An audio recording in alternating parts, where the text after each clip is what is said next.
your viewpoint is you're really looking to help people and they can't afford you, and you do have something that you want or an industry that you want to get into, or you can offer something smaller, help, then do that. I think it's easy. Everyone gets into this like rigid, you gotta charge what you charge, and you gotta have high prices, and you have to do this. And I think it's more fluid.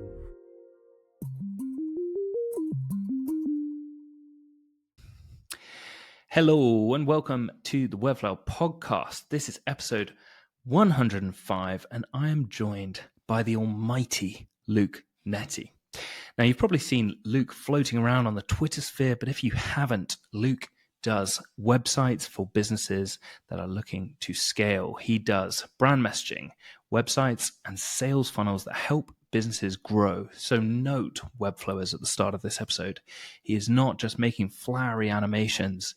He is trying to focus in as a Webflower that's focused on business results. So we'll talk a little bit about that during this episode.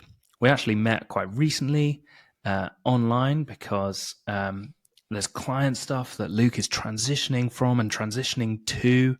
We were talking about supporting him on that, which we might touch on during this episode. But although he's flying high, although he's a successful freelancer, and frankly, he's just killing it in the game, there have been some failures along the way. The failures that we'll discuss are not focusing on relationships early enough in his career, trying to systematize and scale too early, and raising his prices too quickly and not doing so gradually. Ooh, that's a big one. Luke, thank you so much for joining me on the Webflail podcast. Awesome. Thanks for having me. Excited. I'm excited for you to be here. We have already chatted through some interesting stuff before we even started this episode, and I wish I recorded some of those juicy bites and just hit record earlier.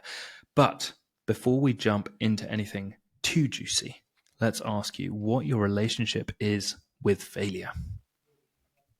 Oh, that's a good question. I think when I started my business, I was really focused on, I really liked the control, and trying to probably be too perfect was a big shock when I realized that doing this thing on your own requires you to be really okay with failure and messing up and doing it the wrong way to then learn to do it the right way. So I've been doing this full time for 3 years now. So this has been a continual lesson that I regularly learn that, yep, you're going to fail. You're going to make mistakes doing one thing, but you just kind of got to keep going until you find something that clicks. So yeah, I it's totally definitely resonate been with that. awesome. I think Webflow is generally just these kind of avid, curious online learners that, frankly, there's things that seem to just come out every couple of months that are like, you can see them as new challenges, but I think they're kind of just new tools for your already quite extensive toolkit. So you seem someone that's like pretty on it online. You're very aware of what's going on in terms of like Webflow tools being released, things that are being done around the Webflow space. But do you have any advice for someone that's like, I feel behind. I feel like I'm just not up to date with what's going on. I feel like Webflow is just this ever evolving platform that it's just like, how do I deal with all this? Yeah, that's a great question. I definitely feel that at times. Yeah, Webflow is, especially lately, adding a lot, changing a lot, and doing a lot of new things, which is exciting, but it also can be overwhelming. I think my biggest advice is to stick to what you're good at and don't push yourself too much. I think it's important to allocate some time for learning what's new, but it requires a lot to incorporate new things into your already, set systems. So don't rush. Stick with what you're doing. None of the things depreciate that quickly. I think even though it feels like it's going to, they don't. And so, yeah, I think that's my advice. You're going to have a harder time continually jumping to the new thing, making progress instead if you stick with what you're good at and kind of moving that forward instead. Yeah, definitely. I think it's really healthy to like try and be aware of what's going on in the Webflow space and all the different Yeah. tools that are around, because they might speed up your workflow in some senses, like Rayloom AI. I know that a lot of people use that to kind of get some kind of semblance of a website that they can start a conversation with their client, earlier, etc. But not feeling like you have to learn everything, because otherwise it's very hard to be an expert in anything. Yeah. and people generally seem to want to hire experts. Do you have anything else to add as we kind of discuss this? Yeah, I think I would probably say that also applies with a lot of other tools that you use in your Webflow business as well. Like any automation stuff or any other business admin stuff. It's really easy because we live in this online world where everything is there's new tools and new software all the time. And I am totally victim to this too, of jumping to the next thing and trying new stuff because I really find it interesting. But does take like a patience to slow down. I think that's important to grow in any direction, to just do what you're doing really well. My wife is a great example of this. She does not like all the tools and she runs a business and she sticks with the same thing and has used it since the very beginning. And I'm constantly switching and she does really well. So I think there's something to be said for not jumping ship too early and sticking with what you know and get really good at that. Yeah, definitely.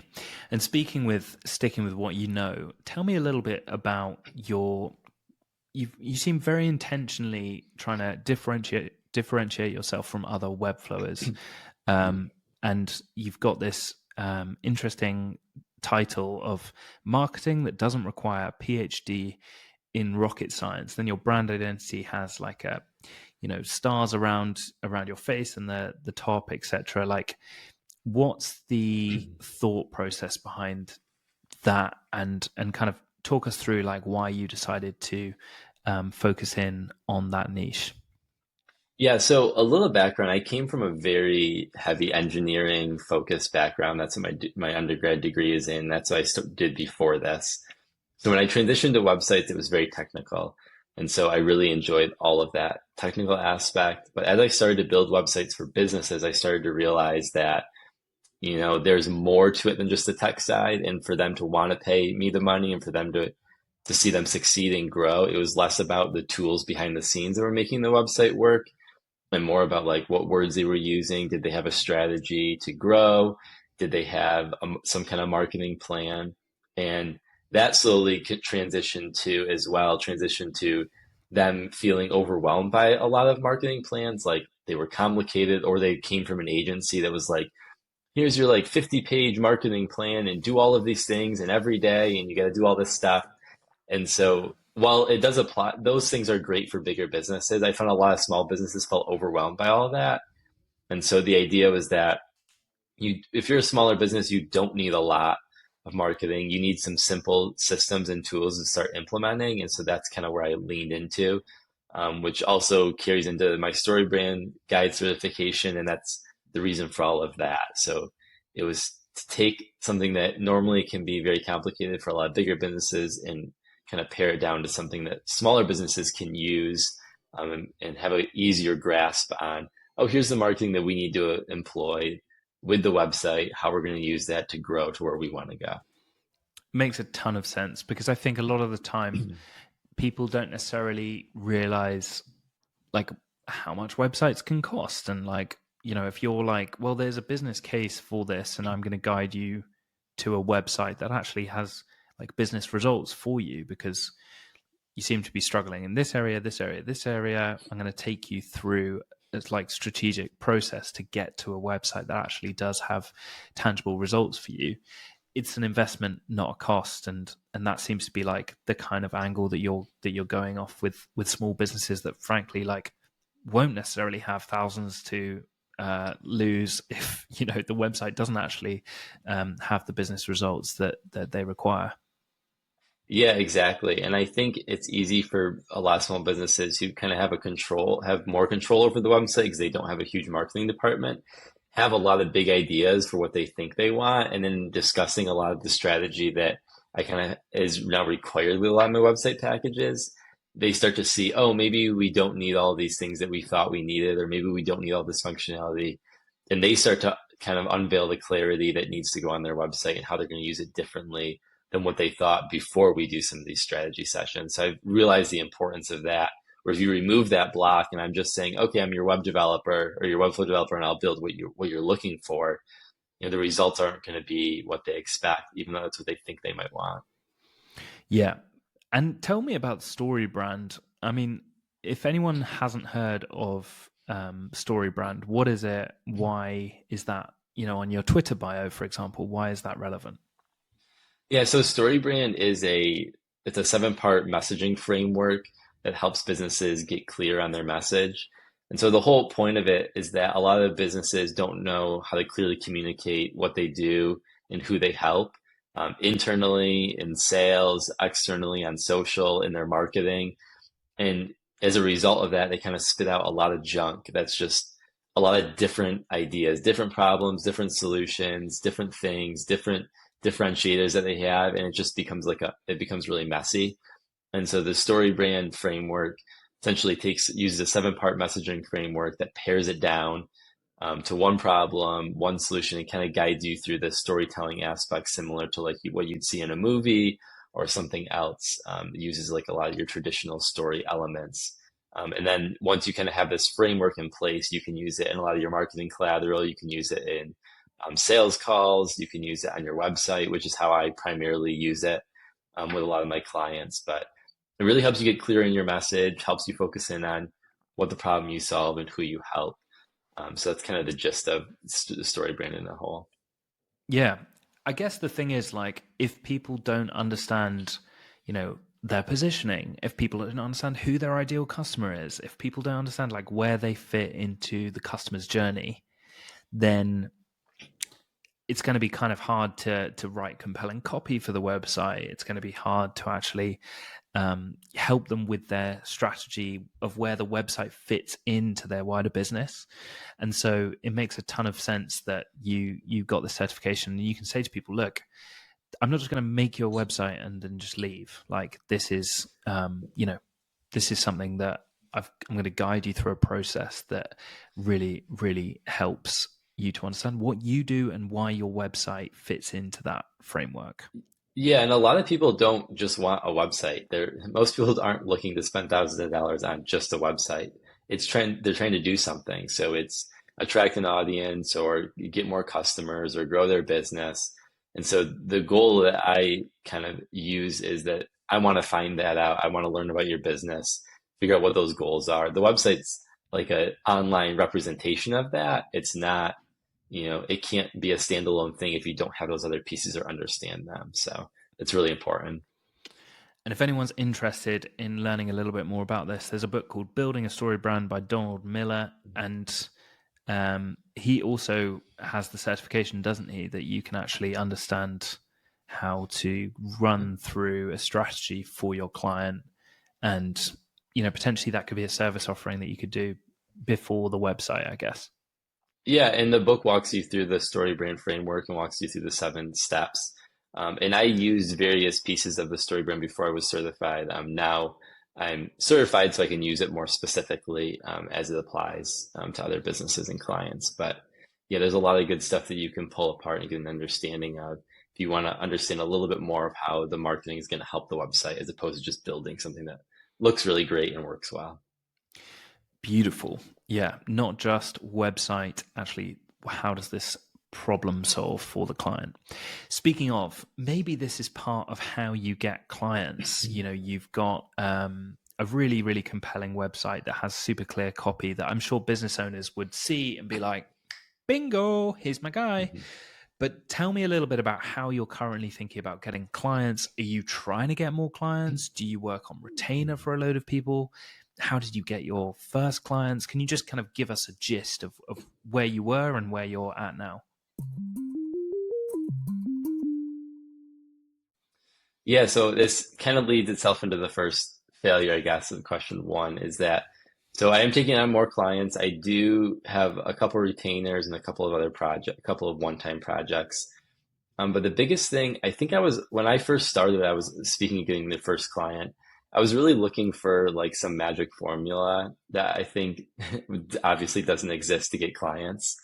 And that took a while thinking, oh, well, I just write a lot on social and people would reach out and everything would be inbound. It'd be easy. And the reality is, even if you write a lot on social, which I do, and you connect with a lot of people, relationships are really at the core of all of that. And having conversations about how I'm going to help people and what people are looking for and what problems they have and learning about that is a much more efficient, I think, approach to it. The reason it's easy to stray away from that is because it's easy to start to think that's hard to scale. And in reality, it is hard to scale. But what you do in the beginning is not the same thing you need to do as you scale or you're looking to grow. Those phases require a lot of different tasks and a lot of different approaches. And so, yeah, right now I spend a lot of time. My main strategy for generating leads is having conversations on LinkedIn, which is where where I share most of my content. So through comments, DMs, finding new people and other comments of people who do things similar in my industry, but to the same audience, connecting with those people, genuinely being interested in what they're doing. I'm not trying to have a sales call with anyone in the DMs immediately. It's really genuine. How can I help? I have some small free things I offer to start, just to build some trust, and that's how I spend a lot of my day doing my marketing, with that kind of approach. Okay, amazing. I want to focus on a couple of things that you said there. So this failure, just in case anyone can't remember from the intro, is not focusing on relationships early enough Mhm. in Luke's career. So I think a lot of the time people think that marketing is just like, essentially there's like a kind of town billboard, which is like Twitter or LinkedIn or whatever social you're in. And they just slap up like essentially a poster being like, I do web design and web development or whatever. And they're not actually starting conversations. They're not actually trying to help any single individual. They're not really they're just using it as a kind of poster board, social media. And I definitely think this approach of like talking personally to people who have problems that you've clearly identified from, what they've written online, means that you can actually like develop a relationship with that person, and coming across as someone that's literally just trying to help people and not sell to them, I think is a really important, like the best way to sell is by not selling. Is, I don't know Mhm. where I've got that, but I've definitely stolen that from someone else. But I genuinely Yeah. believe that, like this idea of um trying to sell by like, be a bit of a car salesman, a bit of a wheeler dealer. Right, mate, I'll make you a website for a couple of grand. Like that's not, I don't know why he needs to be Mhm. cockney, but that's, in my experience, not necessarily the best way to get clients or to get people to actually, connect with you and then potentially work with you down the line. But yeah, I mean, have I kind of translated what you've said fairly? Is that kind of your thinking and your approach, or is there anything else that you want to say about that? Yeah, no, I think that's spot on. And I think another comment I'll make is it's easy to always look up to the people who are better designers and developers. And I'm definitely not the best Webflow developer or the best website designer. And that's okay. And for a while that bothered me that like I needed to be in the upper tier category. But then I connect with a lot of people who build websites for people who are a lot, I don't think are as good as me. And so, there's that balance. And I think people aren't looking for the best. They're looking for another human that understands what they're trying to do and wants to help them. And I think that's an understated portion. I think we put so much value on, especially on social, when you're sharing your work and you're just naturally comparing yourself to what other designers or developers are doing. It's easy to get lost in that, like you're trying to race to the top. But I've kind of stopped that. And while I'm always working on my skills to get better, there's nothing wrong with that. I've taken less of an approach there and thought more about, yeah, how can I just help people? And from there, I've started to see work come from that. Okay, interesting. So what you're saying is, we, in the Webflow space, maybe we're all following other Webflowers and we're looking at someone that's using GSAP or whatever, and you're like, oh my God, they're so talented. I would never have thought to do that. I wonder how they even designed that in Figma, or how they ideated to actually like develop that in Webflow. Like, how does that even? But actually, your client is trying to solve business problems. Like, that is literally why they're paying you to make a website for them. So they don't give a flying. I was about to use an expletive there, but I know that you're a religious man. They don't care about GSAP. They don't know what GSAP is. They don't know, they don't care about code libraries or any of that. They just want something that actually works for them and that they can easily manage moving forward. And Yeah. frankly, who are you trying to impress to actually get work? The Webflower who's, doing this, that, and the other over there, or someone that's actually going to hire you to solve a business problem? Completely makes sense what Yeah. you're saying. I guess there is something to be said though for you know in my head, clients can come from basically three different areas. One is collaborations with other individuals or Mhm. agencies. Two, it's from new clients. And three, it's from old clients. But all of those three categories can give you work. And so I guess like there is something to be said for being involved in the Webflow community, sharing tools and things that you've found, because that shows a depth of expertise and an interest in the field, and you can collaborate with other people and other agencies. And I've done that through Webflail and things we've talked about on the Mhm. podcast and things I've shared on social. But it sounds like your approach is like, you know what? I'm going to be involved in the community, but the bigger focus to actually get paid work is going to be talking about like maybe what might seem quite mundane stuff on LinkedIn, just like, oh, you've got a problem with your CMS. What platform do you use? Oh, yeah, okay. Maybe it would be time to switch to a platform like Webflow. Oh, you haven't heard of Webflow? I'll jump on a call and show you. Like, it could be. Is that the type of thing that you're Yeah. talking about on LinkedIn? Yeah, exactly. I'm surprised I still talk about Webflow on LinkedIn, and there's still a lot of people who are like, "Oh, what's that? I've never heard of that." So it does exist, and you're right. There's no right or wrong approach, and I did not take as much of a collaborative approach in the Webflow community. I don't know why I didn't. I just wasn't drawn to it as much, and maybe I felt concerned about being tool dependent. I don't know. There's a lot of reasons, but there's Mm. a lot of value in being connected into a big community that you can work with on. Definitely, my strategy is not the only way. It's just the way that I found, and I like to do things. So it really depends on what you're interested in and what you like doing. But yeah, I think you nailed that pretty much. That's very sweet of you. I definitely think, though, that you know, maybe we are trying to impress our peers too much Yeah. and actually just trying to go direct to people that are actually have the problems. They've literally might have talked about the problems on LinkedIn, or tangential people in your network that might, like, if you talk about Webflow a lot on a platform like LinkedIn, then people are probably going to tag you in things, or send you a message being like, hey, I just chatted to someone and they were looking to move to Webflow. I'm amazed by how few people in the UK know about Webflow. I mean, in my co-working space, I do this thing called Webflow Wednesdays, where essentially I'll sit at a coffee table for an hour every Wednesday morning at 11 a.m. So if you're in Gather Round Bristol, come on down. I don't know why they would listen to this if they haven't heard me banging on about it already. Anyway, pretty much everyone is like, what's Webflow? What is, like, I know what Wednesday means. What's Webflow? I'm like, oh, okay, I've completely missed this, because what I should have called it is like website Wednesdays, or like, because at least everyone knows what that word is. But Yeah.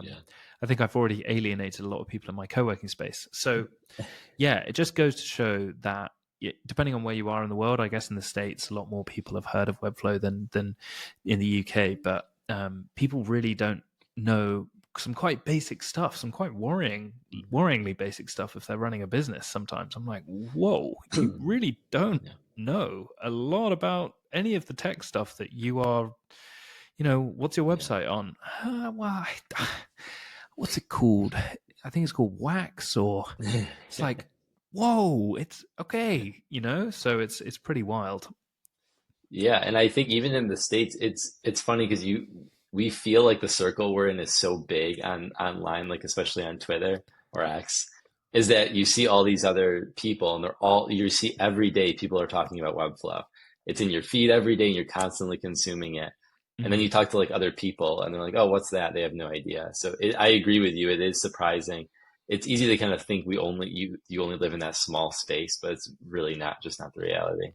100%. And I think, like, the more you can educate people about something that they genuinely want to be educated about, the more likely you are to emotionally connect with them, help them, and then that value exchange might happen where they say, you know what, I'd actually like you to do this. You've helped me get this far. I'd like to repay you to a certain extent. The law of, what is it? There's a law where Yeah, the law of I can't repayment. It's not remember. repayment. I'm gonna have to edit this in. tell me about failure number 2, trying to systematize and scale too early. Yeah, so I think this one came from kind of a lesson from the first one as well, was that I thought I needed to be doing marketing activities to get more clients that would scale. And so I was thinking about like, well, maybe I can make little products and sell them. And I started to dive into a lot of different things that were scaling focused because I was thinking, okay, well, I'm going to raise my prices and get more clients and grow this way. And in reality, they took a lot of time away from the marketing activities of just having conversations with people. And I found myself doing less of the conversations and more of trying to build things that I could give to people. And a lot of that came from building things that people weren't that interested in or didn't care as much about, and not realizing how much work went into doing some of these things that, while it could be okay down the road and they aren't bad things, but for me trying to just get more clients, I think I was trying to take a shortcut by trying to scale. And I spent a lot of time, and I'm a systems engineer prior to this, so it's easy for me to focus on all the tools and do I have the right system. And so I became really focused on that for a period of time, thinking that would help me, that people would see that and would want to work with me because of it. And I lost track of what people are really struggling with. And again, leads back to the relationship thing too. What are people really having problems with and what do they need help with? And they didn't care that I had some organized process for taking people through to get their website. I mean, they do to some extent, but not as much as I probably thought. So that was kind of the big one for me as I started to take on more clients. I was thinking, well, I need to do more, do more, do more so I can take on more. And you can get kind of lost in that. This whole like more thing, I think is killer because we're always like, I need more work, I need to raise my rates, I need to like get this lifestyle that I haven't yet attained, and I think we can kind of lose ourselves a little bit in this "I'm not enough" mentality. Do you resonate with that? Was this a kind of period of like, I'm losing a bit of Luke and just trying to fully just turn into this like different version of me that I'm frankly not at this stage? Or kind of talk to me about Yeah. how you were in that headspace. Yeah, that's a great point. I was definitely there. I think when I started my business and had being interested in this, I was still working a full-time job. And I remember thinking at that point, if I was making money to provide my family and doing well, then that was all I really wanted to do. It didn't matter the number. I wasn't trying to hit a specific number, but as you grow, your goals change and things change. And it's easy to forget to look back and say, 3 years ago, I would have done anything to be in the position I am now. But I'm so ungrateful that I don't have more and I'm not moving faster, Mm. that I kind of did start to lose myself in that sense. Like, okay, well, why am I trying to go for more? Why do I need more clients? Why do I need bigger projects? And well, all those things are okay in and of themselves. You can get lost chasing them. So I think that's kind of a good point. Yeah, I've definitely experienced that. And now it's kind of a slowing down process of, okay, I still want to grow and I still want to hit all these goals, but they don't consume me as much as they used to. Yeah, I think there's this kind of delicate balance, though, isn't there? Because it's kind of like, well, as a human that reaches a certain skill set level or a certain, client or whatever, it's healthy to strive for stuff. Like uh, I'm training for a marathon. Like, I want to get a certain time, and I'm pushing myself. And sometimes it's really tiring to like work and train and eat right. And I'm kind of like, why am I doing this? Like, this is a kind of self-imposed time that I want to get, which is a little bit strange because it's just like in my tiny head, this is a big deal. But what I'm trying to say is like, I think there's a balance between, striving for stuff just because you want to grow as a human and you want to test yourself and just develop. But at the same time, it's like being happy with what you have currently. And I think in a career, there's a career trap where we kind of get in this like hedonistic ladder of like, well, if only I earned this, and then I'd get this flat, and this car, and if I get these clients, and if I get this logo on my homepage, oh my god, it's going to be killer. And if I talk to this person, then I can do that. And it's kind of like, why? Like you're not. It's you're working more than you're seeing your partner. She's getting annoyed. He or she, depending on what your proclivities are. They're getting annoyed, and then you're not talking to your family and friends, and you kind of. I feel like there's a balance between the striving Yeah.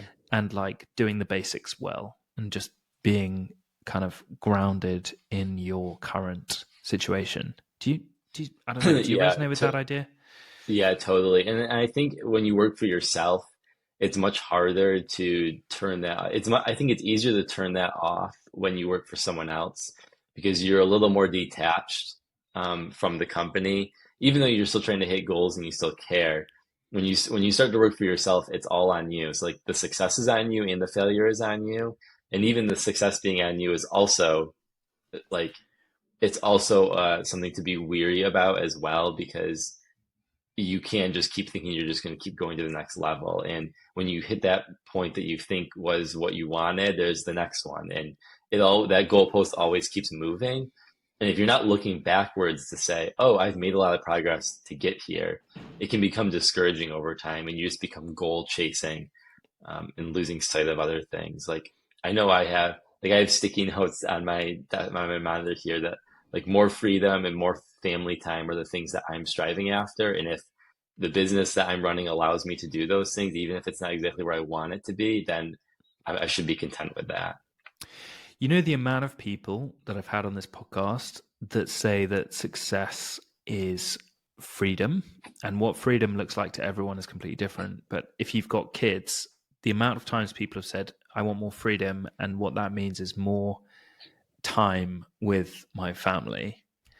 It's unreal. It's like this graph of like basically everyone's trying to get as big a most high paying projects as possible, don't care about stress, don't care about whether they can even do the project or not. They're just like, I'm just trying to get Yeah. this grow financially, because I think it's very easy to measure success by looking at a graph which is easily Yeah. measurable, which obviously financial success, you look at this beautiful graph on your bank account, you're like, oh yeah, the graph's going up. But actually that's irrespective of all the other parts of your life that might be in the red, as it were. But Yeah. then when kids come along, that graph, those kind of lofty financial goals seem to be like, what I'm paying for really is time with my kids to chase that. So Yeah, that's a great point. And one of the reasons I wanted to leave my day job was I was working at a big engineering company and they did a lot of testing like overseas and stuff. And I remember talking to someone who I was fairly close with, and his kids were teenagers. This was before I quit, so before I had kids. And I remember him telling me that when he had three kids under like 5 at one point, and he was on like a battleship for like 4 months when his kids were really young over one summer, doing a bunch of testing and system stuff. And he said that was really hard on them. And I started to connect the dots, thinking, at this job I'm at right now, I'm projected to be where he is in like 10, 15 years. And I'm like, is that the life I want?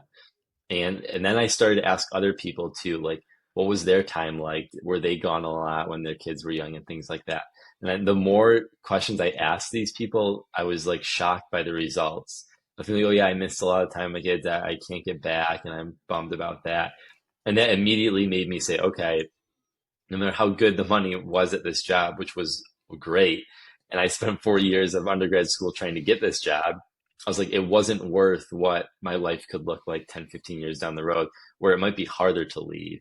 And so that was immediately when I started to say, okay, I need to find a way to do something for myself because these other things mean more to me in the end. And I need to start working on them now and now I have a kid and I can't imagine trying to quit with a little kid around is much more challenging. So I'm glad I did that before. But yeah, what you're looking for changes. And if you can kind of forecast out far enough and see, is what I'm chasing for, is that what I really want? And not just, it's good to have short-term goals of a couple of years, but also think like 20 years down the road, what do you want to be doing? How do you want to be doing it? It's just important to have, I think. And while you aren't probably going to hit those as exact as you forecast them early, it's good to think about those things. Definitely. It's hard to forecast ahead with kind of big life things, but and naturally the goalposts change in life, and what your Yeah, success metric is at one yeah, point in your for life sure. is probably completely different in another. But Yeah. there's a book that I think might help people here. It's Company of One by Paul Jarvis. I You're nodding like you've read it. Have you read it? Yes. Yep. Ah, I read that when I was still working my job, and that also made me want to quit too. So okay. spot on. Yeah. Yep. I mean, for Great me, book. that was a big influence of choosing the lifestyle that I Definitely. have. Yep. Um, but I mean, anyway, he kind of talks about everyone wanting more, more, more, but he talks about actually having like a fixed figure in your mind as to what will give you the lifestyle that you want. So working out what lifestyle you want, what income you need to actually attain that lifestyle, and then not working any more than that, which I think is a really interesting concept, because a lot of the time people just assume that more is better, right? Like, Yep. even if you're in a really well paying job, you might get asked to go and work on a battleship for 4 months. Yeah. And you're like, Yep. yeah, great. I'm going to get paid double because I'm on a battleship or whatever. Yeah. I mean, that's the weirdest example, but just to riff off what you're Yeah. Yeah. saying, I can't imagine being asked to go out on a battleship anytime soon. But Yeah. I guess, the kind of same thinking applies. Is like, just because there's more, a really lucrative outcome at the end of it, um, does that mean that it's worth it for what you're actually losing out that might not be financial? Yeah. Okay, we've gone deep. We've gone full Buddha this episode. Is there anything you want to add before we move on from this one into your final failure? No, I don't think so. I think that's pretty good. I think we covered that well. Okay, good. We dived. We dove in. We dived in. Dove, I believe, is the past Yeah. Nice. participle. Tell me about failure number 3: raising your prices too quickly and not doing so gradually. Yeah, so I know this is probably controversial because everyone says raise your prices, raise your prices, raise your prices. And I'm not against it. I do think there is a better approach to some of the large jumps in doing them more slowly. So like every couple projects raising your prices as you gain momentum. And I think it's twofold. So when I started raising mine, I probably raised them I raised them too quickly, which is obviously what this failure is. But not only was the price harder to close the deal with, I also wasn't sure I had the confidence that I needed to kind of close those bigger deals. And I know for me, and I know for a lot of other people I've talked to as well, like that's a big portion of it, especially when it comes to having these sales calls with people. And so to me, it's about not raising them as quickly, but more think about what's just a little outside of your comfort zone and kind of using that as the metric. Because if you're really comfortable with the number all the time, then you probably need to raise them. But if does feel like a stretch for you, then you do need to bring it back to what you have confidence doing. And that confidence will increase pretty quickly as you do a couple more of them. And you have to do that with whatever number works for you. I know everyone's like, well, you should start here, you shouldn't start there, you should start at this number. And I just think that's different for everyone because every person is going to feel comfortable with a different number. And that it translates to who they're talking to or what people are interested in. And start where you're at. It doesn't matter what someone else said you should start at. It doesn't matter where someone else said you should be after a handful of years. Like those metrics are so, biased in a sense because it's just someone's point of view.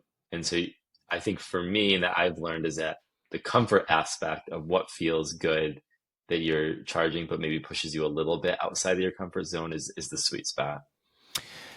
Beautiful. This is a thick topic. This is Yeah. like a bramble bush of, psychological things going on, of self-worth and attaching self-worth to financial value, skill set, where your skill set is at, depending on what is normalized around you. Like, we're looking at Webflowers on Twitter and we're like, oh my God, like if they're charging that, well, there's no way I can charge that. And then there's like different, Yeah. if you're living in wherever, Italy versus the States might be slightly different, like all of these different things are kind of at play. So it's very, very difficult to give kind of advice that's applicable to everyone. But it sounds like what you're saying is do what is right for you at the time of knowledge that you have. You know, if you're Yeah. starting out and you are literally doing a website for a friend, that, you know, project price will be very different to a project that you'll do in 3 years' time, and raise your rates as you feel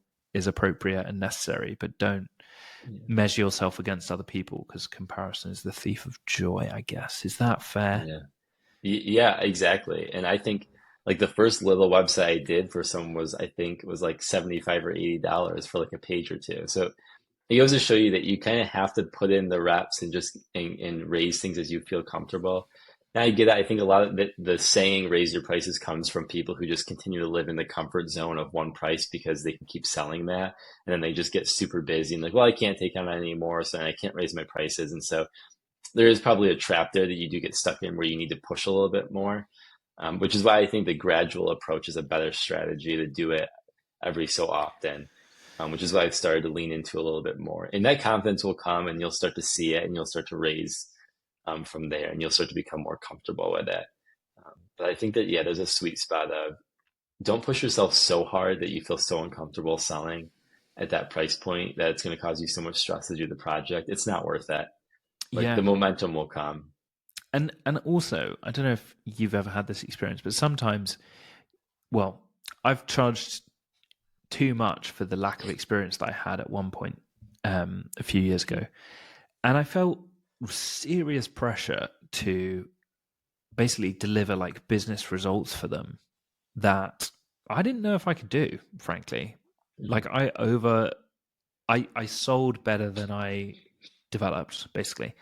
Or like the experience that I had to guide the client through that process of this massive website was just not, I just wasn't good enough, frankly. Um, Yeah. and yeah, it's really uncomfortable doing that. So I think people say raise your rates, raise your rates, raise your rates, but actually, yeah, I agree. I think there's to a certain point, it's like raise your rates if you're comfortable, and Yeah. if you can afford losing the client. You know, for example, there's a guy called Alan Tobin who came on Webflail actually, and he basically raised his rates. He said to his clients, you know, guys, I'm raising my rates, you know, inflation and all that jazz. It's now going to be X. And his clients turned around and were like, well, we can't work with you then, but thanks for all the hard work you've put in. And he was like, okay, like, and he'd lost a really good client that was paying him really decently on retainer. He didn't need to lose that client, but he did because, in his own words, he got a bit cocky. And Yeah. and I think, you know, frankly, as a freelancer, like, you might not need more. If you've got two clients on decent retainers and you're just bopping along doing the changes that you need to do while being able to like have a life outside your job, maybe that would just suit you. Like, maybe you don't need to raise your rates. You don't need to listen to the Twitter bros saying, hey, you know, get my Lamborghini, buy my course, raise your rates, you know, whatever. Maybe it doesn't, you don't need to do that. Interestingly as well, Benton Woodring, the absolute beast of a designer, um, he says that he still does work for free in order to work with people that he really wants to work with, and potentially get him into you know, in front of an industry that he's never worked in before but wants to move into. And I was like, oh Hmm. my god, if Benton Woodring is doing work for free occasionally, then, you know, wow, that says a lot in my opinion. It's like, okay, there's all sorts of different ways to get new work, to charge, to you know, work however you want as a webflower. So there's just no single rule as far as I can tell. That's probably the only Yeah. single rule, is like that there is no single rule from this Yeah. And whole I think webflower that, experience. yeah, and I think that comes back to the relationship aspect too. Like if your viewpoint is you're really looking to help people and they can't afford you and you do have something that you want or an industry that you want to get into or you can offer something smaller help, then do that. I think it's easy. Everyone gets into this like rigid. you got to charge what you charge, and you got to have high prices, and you have to do this. And I think just think it's more fluid than that. And if you're really looking to help people, you start to view that a little bit differently. I've been offering a bunch of small free things that I probably wouldn't have done in the past, but I was like, I'm relationship building. And there's a book that recently came out called Give to Grow by Mo Bunnell. And I just really like he runs like a big consulting firm, and he has this approach. His question is when he's doing a lot of these, his idea is like giving to grow your business instead of feeling like you're trying to sell all the time.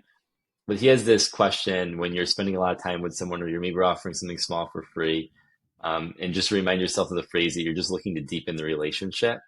And I like say this, I find myself saying this a lot now when I have conversations where I help someone on a small scale that I thought was only going to be a little bit and ended up being longer. And I'm like, okay, this was deepening the relationship. And the person I worked with, even though I did it for free, she like was so grateful, so thankful that I feel confident knowing if that does turn into something down the road, then it could be me, or she could tell other people about me. And I'm just looking to continue to deepen these relationships with other people. And, things will spin off because of that. But I'm not looking to hard sell on stuff. Now, it's a longer term strategy, that kind of approach. But I think it's the right one as a solopreneur. Like it's more beneficial. Love that. Yeah. So basically, what you're saying is, you know, you talked about your failure number two about systematizing and optimizing, and how you were, an engineer, and you thought like, okay, everything needs to be measured. I need to like optimize. But it sounds like you've kind of come full circle and been like, actually, if this person just needs a little bit of help setting up their MailChimp account, and like they don't know anything about drip campaigns or whatever, but I've linked Yeah. to their MailChimp and I know more about it than them, and they just want to have a call about it. And I'll just, run through what I know about email marketing, what I'm doing, and how that might help them. Then I'm going to do that. Yeah. That sounds like the type of thing that you're like, Yeah.